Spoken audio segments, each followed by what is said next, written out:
Hello everyone, welcome back to Illume Biology. चलिए आज हम लोग एक छोटा सा सेशंस लेंगे, 2-3 वीडियोज़ हैं इस पे और हम लोग इसमें बात करेंगे अबाउट एंटीबॉडीज़। बहुत से स्टूडेंट्स ने मुझे मैसेज किया था कि सर एंटीबॉडीज़ को लेके कुछ वीडियोज़ बनाइए, कुछ काफ़ी ठीक है। तो हम लोग इसको एक अच्छे लेवल पे स्टडी करेंगे एंटीबॉडीज़ को, ठीक है। तो 3 वीडियोज़ होंगे टोटल, जिसमें हम लोग स्ट्रक्चर, फंक्शन और टाइप्स ऑफ एंटीबॉडीज़ की बात करेंगे। ये सबसे पहला वीडियो है जिसमें हम बात करें about the structure of antibodies, ठीक है। मैं इसको डिटेल में लूँगा काफ़ी अच्छे से, ठीक है। तो ये सबके काम का है, मतलब चाहे आप नीट यूजी हो, पीजी, एमबीबीएस, एमएससी, डीएमएलटी किसी भी की तैयारी कर रहे हो, आपको ये वीडियो हेल्पफुल रहेगा। चलिए शुरुआत करते हैं हम लोग। सबसे पहले देखो, सबसे पहले ये जानते हैं कि एंटीबॉडीज़ बेसिकली होती क्या है ना। यहाँ से शुरुआत करते हैं। तो एंटीबॉडीज़ को समझने के लिए ज़रूरी है पहले एक वर्ड समझना, एंटीजन। तो एंटीजन क्या है? एंटीजन ऐसा कोई भी सब्सटेंस जो जब आपकी बॉडी में एंटर करे तो आपकी बॉडी में एक इम्यून रिस्पॉन्स जनरेट हो, एक इम्यून रिस्पॉन्स जनरेट हो, उसको कहा जाता है antigen. Any substance that causes the body to make an immune response against that substance, वो जैसे ही आपकी बॉडी में एंटर करे उसके अगेंस्ट एक इम्यून रिएक्शन डेवलप हो, उस सब्सटेंस को कहा जाएगा एंटीजन। अब ये डेफिनेशन तो मैंने एक जनरल डेफिनेशन दे दी कि भाई कोई भी सब्सटेंस की हम बात कर सकते हैं। अब कौन कौन से सब्सटेंसेस एंटीजन की कैटेगरी में आएंगे वो भी हम देख लेते हैं एक बार। कोई भी टॉक्सिन हो, जैसे आप सिंपल से काम करते हैं, एक सिंपल इंसेक्ट बाइट हुआ आपको, ठीक है, एक सिंपल इंसेक्ट बाइट। अब इस इंसेक्ट बाइट की वजह से इंसेक्ट ने कोई टॉक्सिन आपकी बॉडी में इंट्रोड्यूस कर दिया, तो ये टॉक्सिन भी एंटीजन की तरह काम करेगा। कोई भी केमिकल अगर आपकी बॉडी में एंटर कर गया तो एंटीजन की तरह काम करेगा। Any pathogens, what is pathogen? Pathogen are disease causing organisms, ऐसे सारे ऑर्गेनिजम्स जो डिजीज कॉज करते हैं, बैक्टीरिया, वायरस, फंगस, प्रोटोजोन्स, ये सारे पैथोजेंस हैं, ये भी एंटीजन का काम करते हैं। एनी एलर्जन, एलर्जन यानी allergy causing substance, remember allergen भी एक एंटीजन की कैटेगरी में ही आता है, क्योंकि एलर्जन जब आपकी बॉडी में एंटर करता है तो आपकी बॉडी उसके अगेंस्ट एक इम्यून रिएक्शन डेवलप करती है। तो अगेन एलर्जन भी एक एंटीजन है। और इनफैक्ट कोई भी फॉरेन मैटर पार्टिकल जो इम्यून रिस्पॉन्स जनरेट कर दे आपकी बॉडी में, वो एंटीजन कहलाएगा। ये तो हो गया एंटीजन। अब इस एंटीजन के अगेंस्ट जो बॉडी ने इम्यून रिस्पॉन्स जनरेट की है, उस इम्यून रिस्पॉन्स में बॉडी एक ग्लाइकोप्रोटीन जनरेट करता है, उसी ग्लाइकोप्रोटीन को एंटीबॉडी कहा जाता है। समझ में आया? इस तरह के आपने पिक्चर्स देखे होंगे अपनी बुक्स में, इस तरह के वाई शेप्ड मॉलिक्यूल्स देखे होंगे आपने बहुत सारे, ये सारी एंटीबॉडीज़ हैं। तो एंटीबॉडीज़ को आप डिफाइन कैसे करोगे? एक कॉम्प्लेक्स ग्लाइकोप्रोटीन, सबसे पहला और सबसे important concept glycoprotein. Antibodies glycoprotein का एग्जाम्पल है जो बी लिम्फोसाइट्स द्वारा सीक्रेट किए जाते हैं in response to an antigen. जब भी आपकी बॉडी में कोई एंटीजन आता है तो उस एंटीजन के अगेंस्ट एक एंटीबॉडी जनरेट की जाएगी। अब कन्फ्यूजन क्या है? कन्फ्यूजन क्या है? बहुत से स्टूडेंट्स कहते हैं बी लिम्फोसाइट्स बनाते हैं, बहुत से स्टूडेंट्स कहते हैं कि प्लाज्मा सेल्स बनाते हैं एंटीबॉडी। ये कन्फ्यूजन है, कन्फ्यूज नहीं होना है, बहुत आसान है। देखो, आपने पढ़ा होगा टाइप ऑफ टी सेल्स के बारे में, है ना, टाइप ऑफ लिम्फोसाइट्स के बारे में। तो मैं एक बार थोड़ा सा इसको हल्का सा डिटेल में ले लेता हूँ ताकि ये चीज़ का भी कन्फ्यूजन दूर हो जाए। लिम्फोसाइट्स 2 तरह के होते हैं, एक टी लिम्फोसाइट्स जिन्हें आप टी सेल्स कहते हो, और एक बी लिम्फोसाइट्स जिन्हें आप बी सेल्स कहते हो। वैसे एक और टाइप का भी रहता है लिम्फोसाइट, इस पर भी मैं अलग से एक वीडियो बना चुका हूँ वैसे, बट आपसे उम्मीद करता हूँ ब्लड वाले सेशंस में देखना, हमने इसके बारे में डिस्कशन किया है। तो कमेंट सेक्शन में आओ और मुझे बताओ ये कौन सा तीसरा टाइप ऑफ लिम्फोसाइट है जिसकी हम यहाँ पे बात कर रहे हैं।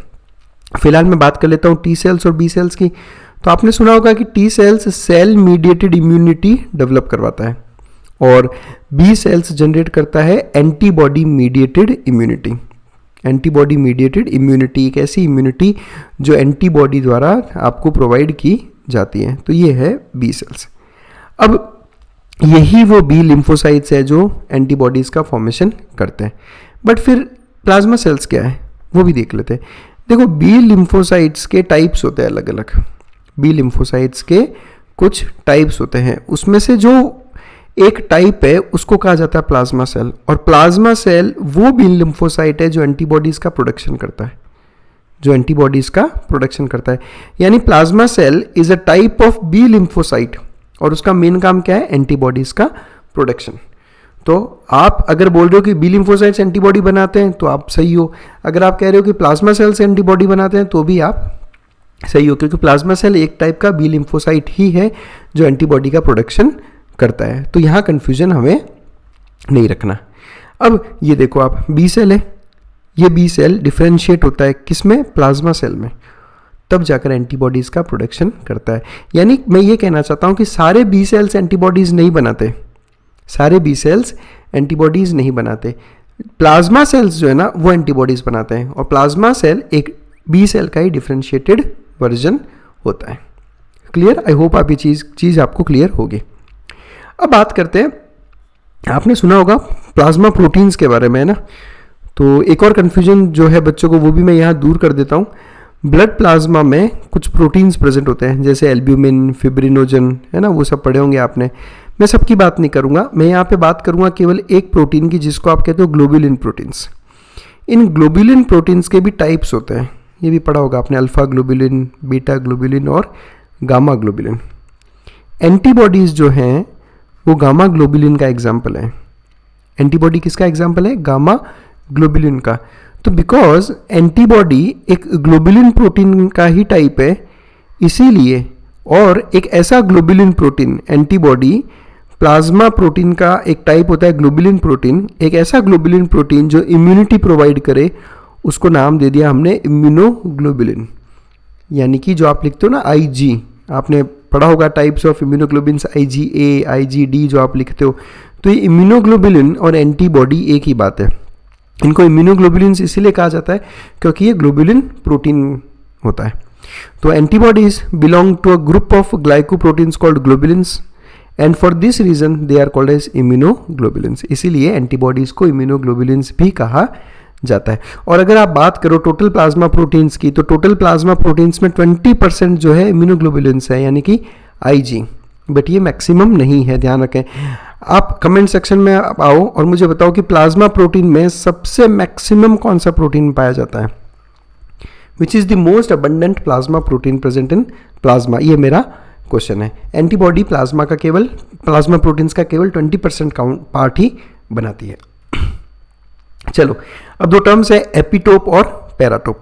अब आपको अच्छे से पता है कि जब एंटीजन आपकी बॉडी में एंटर करेगा तो वो एंटीजन इंटरेक्ट करेगा एक एंटीबॉडी के साथ में, तब जाकर होती है एंटीजन एंटीबॉडी रिएक्शन। अब पूरा का पूरा एंटीजन पूरी की पूरी एंटीबॉडी के साथ में इंटरेक्शन नहीं करता। एंटीजन का वो पार्ट जो एंटीबॉडी के साथ बाइंड करेगा उसको आप कहोगे एपिटोप। इस पिक्चर में देखो, ये जो हमने शो कर रखा है ये एंटीजन है, और ये येलो कलर का, येलो प्लस ब्लू, ये क्या है? एंटीजन। अब इस येलो पोर्शन में ये जो ब्लू वाला पोर्शन है, केवल ये वाला पोर्शन ही एंटीबॉडी के साथ में इंटरेक्शन करेगा, इसलिए इसको एपिटोप कहा जाएगा। तो what is epitope? That portion of antigen जो एंटीबॉडी के साथ अटैच होता है या बाइंड होता है, उसे आप कहते हो एपिटोप। सिमिलरली एंटीबॉडी में होता है पैराटोप। अब पैराटोप क्या है? एंटीबॉडी का वो पोर्शन जो एंटीजन के साथ बाइंड करेगा, उसका आप कहोगे पैराटोप। क्लियर? तो ये दो वर्ड्स आपको ध्यान रखना है, एपिटोप और पैराटोप। एपिटोप एंटीजन का पार्ट है जो एंटीबॉडी से अटैच होता है, और पैराटोप एंटीबॉडी का पार्ट है जो एंटीजन से अटैच होता है। तो ठीक इस तरह से आप इस पिक्चर में देखो एक बार, ये यहाँ पे एंटीजन का ये पोर्शन दिखा रखा है जो ब्लैक कलर में दिखा रखा है आपको यहाँ पे, ये एपिटोप है। ये क्या है? एपिटोप। और इसके जैसे कॉन्फ़िगरेशन वाला नीचे प्रेजेंट है यहाँ पे एंटीबॉडी का पार्ट, पैराटोप। तो आप यहाँ पर अगर एक चीज़ देखें तो जिस तरह से एंजाइम एक सबस्ट्रेट के साथ बाइंड होता है लॉक एंड की फैशन में, कैसे फैशन कहते हैं इसको? लॉक एंड की मैकेनिज्म से। क्यों बोला लॉक एंड की? क्योंकि हर लॉक का एक स्पेसिफिक की होता है, तो जब दोनों का कॉन्फ़िगरेशन मैच होता है तभी लॉक ओपन या क्लोज होता है। ठीक इसी तरह से एंजाइम और सबस्ट्रेट होता है, ठीक इसी तरह से एंटीजन और एंटीबॉडी होता है। एंटीबॉडी का जो पैराटोप है उसका स्ट्रक्चर एंटीजन के एपिटोप के साथ जब मैच होता है तभी वो लॉक एंड की मैकेनिज्म में जो है एक दूसरे के साथ इंटरेक्ट कर सकते हैं। यानी हर एंटीजन की एक स्पेसिफिक एंटीबॉडी होती है, कोई भी एंटीबॉडी कोई भी एंटीजन के साथ बाइंड नहीं कर सकती। क्लियर? तो एक एंटीजन एंटीबॉडी इंटरेक्शन में एंटीजन का एपिटोप एंटीबॉडी के पैराटोप से अटैच होता है, और एंटीबॉडी का स्ट्रक्चर मैच करना चाहिए एंटीजन के स्ट्रक्चर से, ताकि एक स्पेसिफिक लॉक एंड की मैकेनिज्म यहाँ पर शो किया जा सके। तो ये आपको ध्यान रखना है, एंजाइम और सबस्ट्रेट में भी ऐसा ही होता है, एंटीजन एंटीबॉडी में भी ऐसा ही रहता है। चलो फिर बात करते हैं स्ट्रक्चर ऑफ एंटीबॉडी पे चलते हैं हम लोग। बहुत इंपॉर्टेंट है ये, आप समझें इसको, इसमें बहुत सारे कंसेप्ट्स है बेसिकली, और काफ़ी कंसेप्ट्स में स्टूडेंट्स काफ़ी कंफ्यूज्ड हैं यहाँ पर, तो ये सारे कन्फ्यूजन्स मैं यहाँ दूर करना चाहूँगा। देखो, स्ट्रक्चर ऑफ एंटीबॉडी, सबसे पहले बात करें तो मैंने कहा कि एंटीबॉडी एक ग्लाइकोप्रोटीन है, मतलब इसके पास पॉलीपेप्टाइड चेन्स होगी, प्रोटीन है ना। टोटल एंटीबॉडी में 4 पॉलीपेप्टाइड चेन्स हैं। एंटीबॉडी में टोटल 4 पॉलीपेप्टाइड चेन होगी। ये देखो, पहली चेन, ये दूसरी चेन, ये तीसरी चेन और ये चौथी चेन। पहली चेन देखो, यहां से लेकर यहां तक ये पहली चेन है। चौथी चेन देखो, यहां से लेकर यहां तक, ठीक है, ये पहली और ये चौथी। और जो बीच में आपको 2 चेन्स दिख रही है वो है दूसरी और तीसरी चेन। ये देखो आप पे, ये दूसरी चेन है, ये दूसरी चेन और ये तीसरी चेन। अब आप अगर आप गौर से देखो तो पहली और चौथी चेन छोटी है साइज में, ये दोनों पहली और चौथी चेन साइज में छोटी है, और दूसरी और तीसरी चेन साइज में लंबी है। ये ऐसा हो गया। तो जो छोटी वाली चेन्स है उनको आप कहते हो लाइट चेन या शॉर्ट चेन, लाइट चेन या शॉर्ट चेन। और ये जो लंबी वाली है बीच में, उनको आप कहते हो हैवी चेन या लॉन्ग चेन।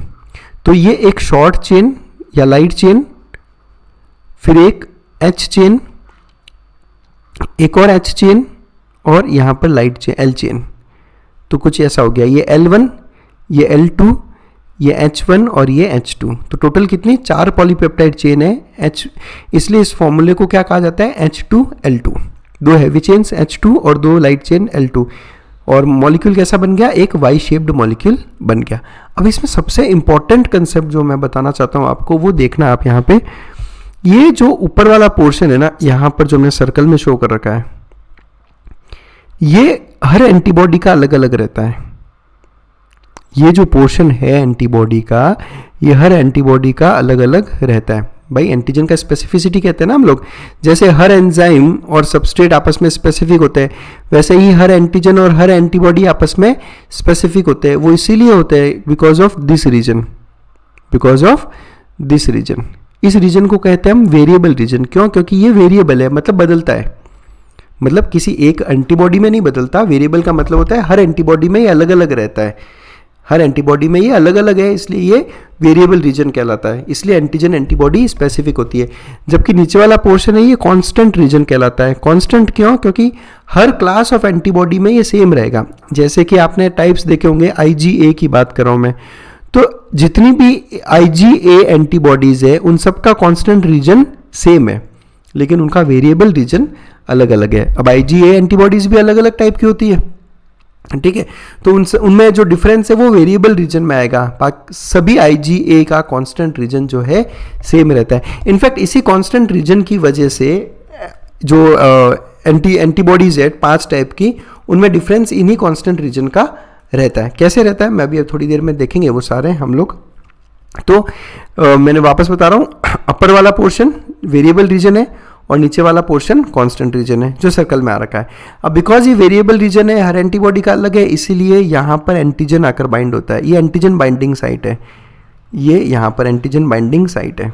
तो एंटीजन है बाइंडिंग साइट में पहला क्वेश्चन, लाइट चेन है या हैवी चेन है?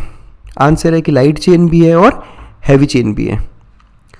क्लियर? मैं इस डायग्राम को और एनलार्ज करके दिखाता हूँ। यहाँ पे ये देखो आप, ये L1, ये H1, ये H2 और ये L2। एंटीजन यहाँ बाइंड होगा, एंटीजन यहाँ बाइंड होगा। तो antigen binding site variable region से बना है, antigen binding site variable region से बना है। क्लियर? एंटीजन बाइंडिंग साइट में क्या है, लाइट चेन या हैवी चेन? दोनों, लाइट चेन भी है और हैवी चेन भी है। इस पिक्चर को देखो आप, इस पिक्चर में यहाँ पर ये वेरिएबल रीजन लाइट चेन का, तो मैं इसको लिख देता हूँ variable region of light chain. ये देखो आप, ये वेरिएबल रीजन हैवी चेन का, तो इसको लिख रहा हूँ मैं variable region of heavy chain. यहाँ पे आओ, ये कांस्टेंट रीजन किसका? लाइट चेन का, तो ये constant region of light chain. ये कांस्टेंट रीजन हैवी चेन का, ये यहाँ से लेकर यहाँ तक, तो मैं इसको बोल रहा हूँ constant region of heavy chain. Similarly ये कांस्टेंट रीजन हैवी चेन का, तो ये कांस्टेंट रीजन हैवी चेन का। ये वेरिएबल रीजन हैवी चेन का, तो variable region of heavy chain. ये क्या हो गया? Variable region of light chain. और ये क्या हो गया? Constant region of light chain. तो आई होप आपको समझ में आ रहा होगा ये पूरा यहाँ पर। इसलिए ऊपर वाले डायग्राम में यहाँ से लेकर यहाँ तक ये पूरा एरिया कांस्टेंट रीजन बताया गया है, चाहे लाइट चेन हो या हैवी चेन हो। और ये वेरिएबल रीजन है, यहाँ से लेकर यहाँ तक और ये यहाँ से लेकर यहाँ तक। वेरिएबल रीजन में ही एंटीजन जो है आकर हमेशा बाइंड होगा और कांस्टेंट रीजन एंटीबॉडी की क्लास को डिफाइन करता है। इस कांस्टेंट रीजन को देख के आप बता सकते हो कि एंटीबॉडी IgA है, D है, M है या कौन सी है। क्लियर? तो चलो शुरू करें। ये कौन सी चेन्स हो गई? ये हो गई हैवी चेन या लॉन्ग चेन। और ये क्या हो गई? ये हो गई लाइट चेन या शॉर्ट चेन। ये क्या है? ये हो गया constant region of heavy chain. ये ऊपर वाला variable region of heavy chain. फिर ये constant region of light chain, ये variable region of light chain. Clear? और एंटीजन का इंटरेक्शन इसी वेरिएबल रीजन में होता है, तो ये स्पेसिफिक रहता है एंटीबॉडी का। हर एंटीबॉडी का वेरिएबल रीजन क्या रहेगा? स्पेसिफिक, और वो दूसरी एंटीबॉडी से अलग रहता है। और इवन हैवी चेन का भी वेरिएबल रीजन स्पेसिफिक रहता है एंटीबॉडी के लिए। कांस्टेंट रीजन स्पेसिफिक रहता है पर्टिकुलर क्लास के लिए, है ना। कांस्टेंट रीजन से आप पर्टिकुलर क्लास आइडेंटिफाई करते हो कि IgA है या IgD है।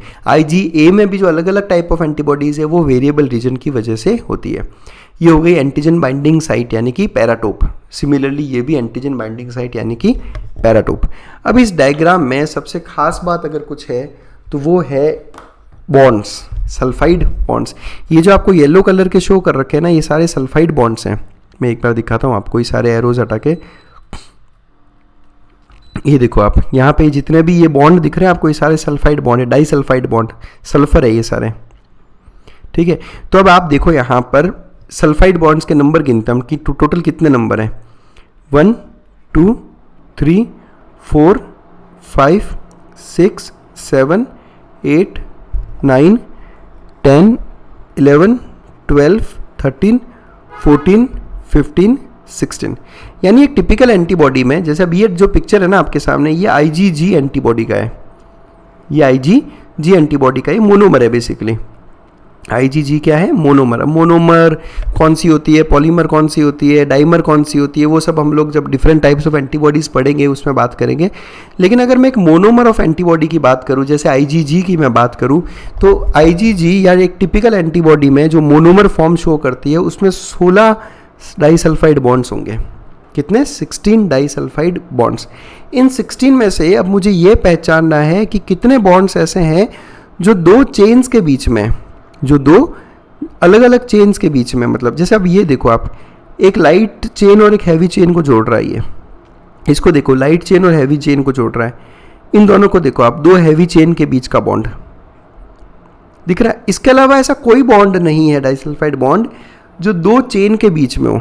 तो ये जो टोटल 4 आपको सल्फाइड बॉन्ड्स दिख रहे हैं, इनको आप कहोगे इंटर चेन डाइसल्फाइड बॉन्ड्स, क्योंकि दो चेन्स के बीच में। इसके अलावा जो बाकी के 12 डाइसल्फाइड बॉन्ड्स है, आप ये देखो, ये कहाँ पे है? ये उसी लाइट चेन में है, ये उसी लाइट चेन में है, तो आप इनको कहोगे intra chain disulphide bonds. Clear? I hope आपको समझ में आ रहा होगा। उसी चेन के अंदर है, देखो ये किसी भी दो चेन को जोड़ नहीं रहा, ये उसी चेन के अंदर बनाई है, तो ये इंट्रा चेन डाइसल्फाइड बॉन्ड्स है। तो जो टोटल 16 डाइसल्फाइड बॉन्ड्स है उनमें से 4 तो इंटर चेन है और बाकी 12 जो है वो इंट्रा चेन डाइसल्फाइड बॉन्ड्स होते हैं। चलिए और आगे बढ़ते हैं, हम लोग स्ट्रक्चर की बात करते हैं यहाँ पे। ठीक है, अब हम 3 टर्म्स पढ़ेंगे, arm of the antibody, stem of the antibody and hinge of the antibody. देखो ये जो पोर्शन है यहाँ से लेकर यहाँ तक, देखो इस पिक्चर को देखो आप, इस पिक्चर में ना आपको समझ में आएगा कि डाइसल्फाइड बॉन्ड्स क्यों हैं। ये देखो आप, ये जो पॉलीपेप्टाइड चेन है ना, यहाँ जो अमीनो एसिड है, आपने स्ट्रक्चर पढ़े होंगे प्रोटीन्स के, मैं इस स्ट्रक्चर को यहाँ पे क्लियर करने का ट्राई करता हूँ। यहाँ जो अमीनो एसिड होगा और यहाँ जो अमीनो एसिड होगा, इन दोनों अमीनो एसिड्स में सल्फर प्रेजेंट है, इसलिए इन दोनों अमीनो एसिड्स के बीच में यहाँ पे डाइसल्फाइड बॉन्ड बन गया यहाँ पे। तो आप जो अभी सोच रहे होंगे कि सर ये जो इंट्रा चेन डाइसल्फाइड बॉन्ड्स है ये कैसे क्रिएट होते हैं, तो ये ऐसे ही क्रिएट होते हैं। देखो यहाँ पे, ये यहाँ जो अमीनो एसिड है इसमें और यहाँ जो अमीनो एसिड है इनमें सल्फर प्रेजेंट है, इसलिए यहाँ पे इंटरचेन डाइसल्फाइड बॉन्ड हो गया। क्लियर? तो यहाँ पिक्चर में आपको समझ में आ रहा होगा कि डाइसल्फाइड बॉन्ड्स कैसे बन रहे हैं। यहाँ पे मैं आपको एक और चीज़ कंसेप्ट बता दूँ। देखो जो हैवी चेन रहती है ना, यहाँ पे ये देखो, ये हैवी चेन है, ये ब्लू वाली और ये येलो वाली हैवी चेन है, और ये जो रेड वाली है वो लाइट चेन है यहाँ पे। ये लाइट चेन हो गई। क्लियर। अब आप एक चीज़ गौर से देखो, जो हैवी चेन से दोनों, उन दोनों हैवी चेन पे आपको एक एक ना कार्बोहाइड्रेट चेन भी दिख रही है यहाँ पे और यहाँ पे। तो ये भी आप दिमाग में रखें कि कार्बोहाइड्रेट चेन भी प्रेजेंट होती है दो किसी भी एंटीबॉडी के स्ट्रक्चर में, और ये प्रेजेंट होती है हैवी चेन पे। हैवी चेन का जो नीचे वाला पोर्शन है इसको हम कहते हैं स्टेम रीजन। ये यहाँ से लेकर यहाँ तक वाला पोर्शन स्टेम रीजन, और यहाँ से लेकर यहाँ तक वाला पोर्शन आर्म रीजन। यह आर्म रीजन है। आर्म रीजन किस किस से बना है? आर्म रीजन बना है एक लाइट चेन और एक हैवी चेन के एक पार्ट से, पूरी हैवी चेन से नहीं, हैवी चेन का आधा पार्ट। ठीक है, तो ये हैवी चेन और लाइट चेन। तो आर्म में लाइट चेन भी प्रेजेंट है और हैवी चेन भी प्रेजेंट है। ये देखो, ये भी अगेन एक आर्म हो गई। टोटल कितनी? 2 आर्म्स होती है। टोटल 2 आर्म्स है एंटीबॉडी में। आर्म्स किससे बनी है? लाइट चेन और हैवी चेन से। स्टेम किससे बना है? स्टेम बना है केवल 2 हैवी चेन से, हैवी चेन के पार्ट से बेसिकली। ठीक है, और आर्म और स्टेम के बीच वाला पोर्शन यहाँ पे अगर हम देखें, ये पोर्शन देखो आप, आर्म और स्टेम के बीच वाला पोर्शन, इसको कहते हैं हिंज। इसको क्या कहते हैं? Hinge region. अब इसको हिंज क्यों कहते हैं और इसका काम क्या है, इसको समझने के लिए आपको हिंज का मतलब बताता हूँ मैं आपको। आपने दरवाज़ा देखा होगा, दरवाजे में आपने इस तरह के देखो, ये देखे होंगे, ये इनको हिंज कहा जाता है। और ये बेसिकली इनका क्या काम होता है कि इसी की हेल्प से दरवाजे का जो दरवाज़ा है ना, ये वाला, ये अंदर और बाहर की तरफ ओपन होता है।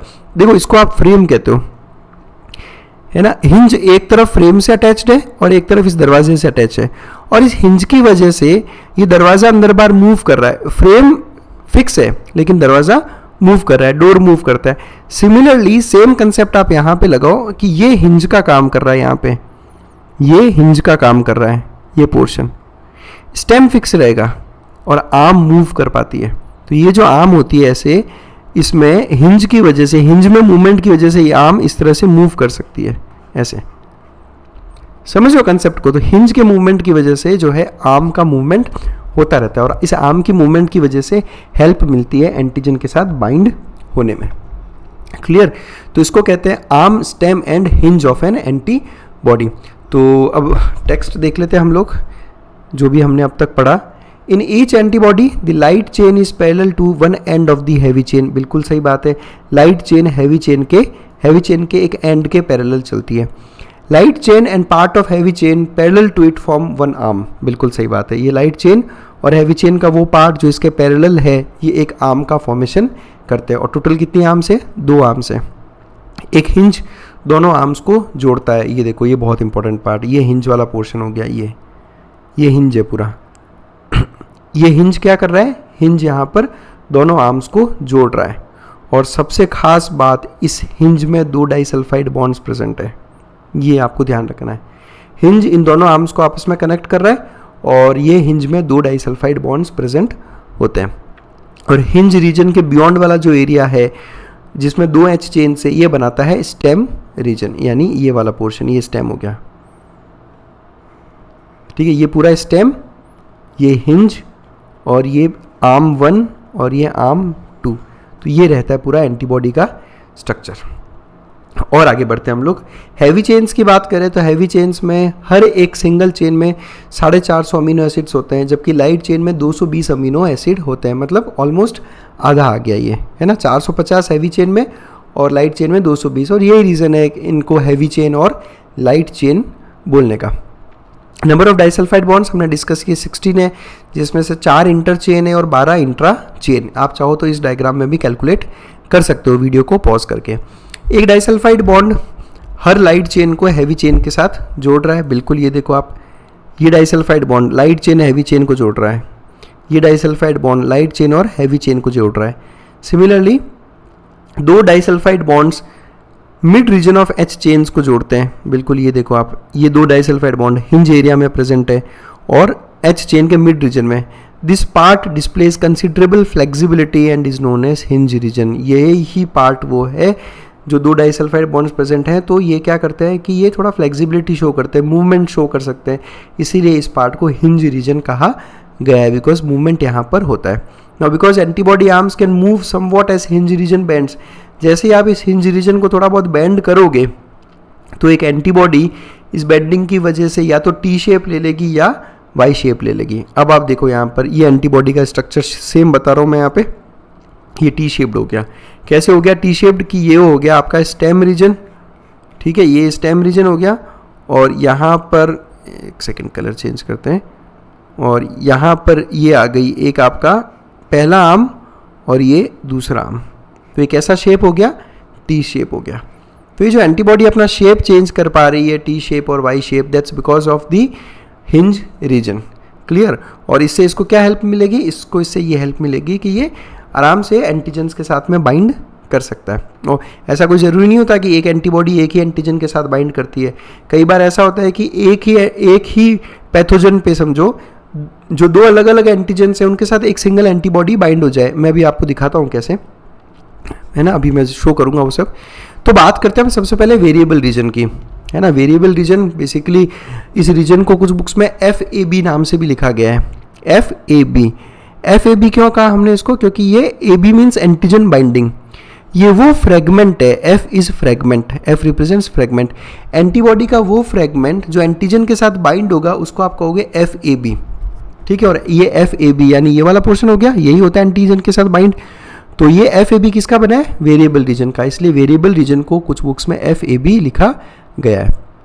तो variable region, the tips of H and L chains known as variable regions constitute antigen binding site. बिल्कुल, H और L चेन के टिप मिलकर वेरिएबल रीजन बनाते हैं जहाँ पर एंटीजन बाइंड होता है, और ये हर एंटीबॉडी में अलग अलग रहता है, इसलिए एंटीबॉडीज आर स्पेसिफिक।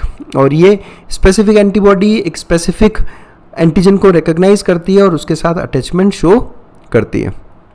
अब सबसे इंपॉर्टेंट, हम एंटीबॉडीज को कहते हैं बाइवैलेंट एंटीबॉडीज। क्यों, क्योंकि एक एंटीबॉडी में दो एंटीजन बाइंडिंग साइट रहती है। ये देखो आप, है ना, हम ऑलरेडी डिस्कस कर चुके हैं। एक एंटीजन यहाँ पर बाइंड होगा, एक एंटीजन यहाँ पर बाइंड होगा, इसलिए इसको क्या कह दिया, बाइवैलेंट। Bi means two. एक एंटीबॉडी जो जिसके पास दो एंटीजन बाइंडिंग साइट्स है उनको बाइवैलेंट एंटीबॉडी कहा जाता है। Now, flexibility at the hinge allows antibody to simultaneously bind to two epitopes that are some distance apart. ठीक है, ये पिक्चर देखो आप, इस पिक्चर में दिखाता हूँ मैं आपको। ये एक बैक्टीरियल सेल है, ये जो पर्पल कलर में हमने शो किया है बैक्टीरियल सेल। इस बैक्टीरियल सेल पे ना बहुत सारे एंटीजन्स हैं, ठीक है। अब इन पे ना अलग एपिटोप्स अलग अलग होते हैं। देखो ये अलग टाइप का एपिटोप हो गया, ये अलग टाइप का एपिटोप हो गया, ये अलग टाइप का एपिटोप हो गया। ये अलग अलग हमने शेप में आपको दिखाया है ना, ये अलग अलग टाइप के एपिटोप है। आप इस सिंगल एंटीबॉडी पे ध्यान दो, इस एंटीबॉडी को देखो आप, एक साथ दो अलग अलग एपिटोप पे अटैच्ड है, और ये दोनों एक ही बैक्टीरियल सेल पे या एक ही माइक्रोब के सरफेस पर अटैच्ड है। तो ये कैसे पॉसिबल हो पाता है, ये तभी पॉसिबल हो पाता है जब हिंज जो है वो थोड़ी बहुत फ्लेक्सिबिलिटी इसको दे, थोड़ा बहुत मूवमेंट इसका करा सके आर्म्स का। That's why hinge is flexible in an antibody. और वेरिएबल रीजन बड़ा है या कांस्टेंट रीजन बड़ा है, तो ऑब्वियसली कांस्टेंट रीजन बड़ा है। यहाँ देख लो आप, ये इतना बड़ा एरिया कांस्टेंट रीजन, और ये वेरिएबल रीजन। नेक्स्ट बात करते हैं कांस्टेंट रीजन की, इसको कहते हैं FC यानी फ्रेगमेंट क्रिस्टलाइजेबल। और याद करने का तरीका क्या है कि FC फॉर कांस्टेंट, आप इसको ऐसे याद कर सकते हो कि इसको ऐसे याद कर लो कि भाई C कांस्टेंट को रिप्रेजेंट कर रहा है, जबकि एक्चुअली में देखा जाए तो C क्रिस्टलाइजेबल की वजह से ऐसा वर्ड रखा गया, और FAB एंटीजन बाइंडिंग के लिए कहते हैं हम लोग।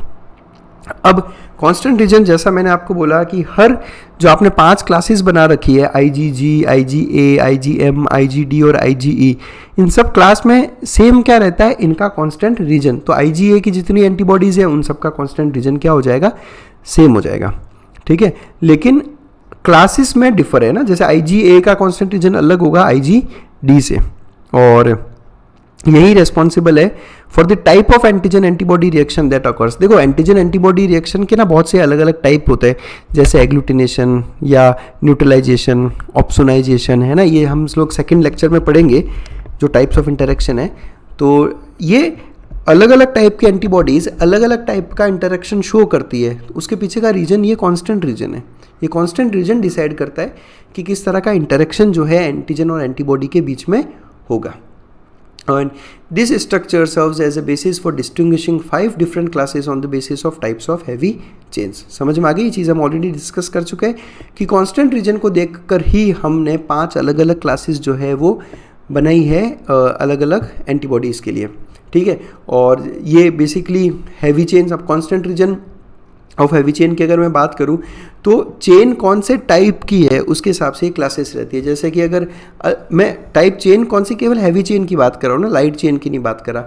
अगर हैवी चेन अल्फा चेन है तो IgA, हैवी चेन डेल्टा है तो IgD, अपसाइलन है तो IgE, गामा है तो IgG और म्यू है तो IgM। ये इनका नाम इसीलिए है, A for alpha, D for delta, E for epsilon, G for gamma and M for mu. इसलिए इनके ऐसे नाम जो हैं यहाँ बताए गए। इनको अगर आपको याद करना हो तो याद करने का मैं आपको एक निमोनिक ट्रिक बता देता हूँ। गम दे कहते हैं इसे, क्या कहते हैं, गम दे। ये इसको ट्रिक है याद करने का।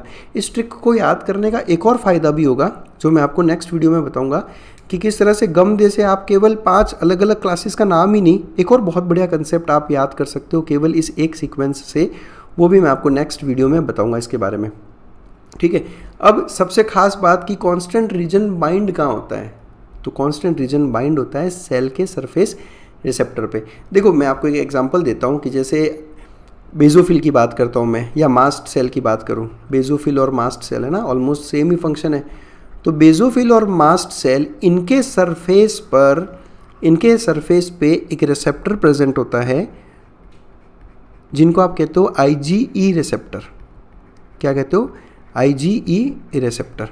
इस IgE रिसेप्टर पर आकर बाइंड होगी IgE एंटीबॉडी। ये आकर बाइंड हुई IgE एंटीबॉडी। ये जो एंटीबॉडी है, ये एंटीबॉडीज़ भी किसी ना किसी सेल पर जाकर अटैच होती है। पूरा मैकेनिज्म मैं बताऊंगा आपको कि क्यों अटैच होती है, फिर क्या होता है, वो सब कुछ देखेंगे नेक्स्ट वीडियो में। इस पिक्चर को देखो आप, ये एक मास्ट सेल का पिक्चर है। इस मास्ट सेल में ये IgE के रिसेप्टर्स और IgE के रिसेप्टर पे आकर बाइंड हो गई IgE एंटीबॉडी। ये देखो आप, ये IgE एंटीबॉडी। अब यहाँ पर आप देखो एक चीज़ गौर करो आप, ये एक एलर्जन है। एक ही एलर्जन के दो अलग अलग एंड पे दो अलग अलग एंटीबॉडी अटैच्ड है। और पिछले डायग्राम में हमने क्या देखा कि दो अलग अलग एंटीजन से एंटीबॉडी अटैच्ड है, एक सिंगल एंटीबॉडी अटैच्ड है। तो ये दोनों पॉसिबल होते हैं क्राइटेरिया। तो आपने ये जो बेजोफिल की बात की, इस बेजोफिल से एंटीबॉडी का कौन सा पार्ट अटैच हुआ, कांस्टेंट रीजन वाला। ये वाला देखो आप, ये कांस्टेंट रीजन स्टेम रीजन है ना ये इसका। तो ये स्टेम रीजन से बाइंड होता है यहाँ सेल सरफेस के रिसेप्टर्स पे।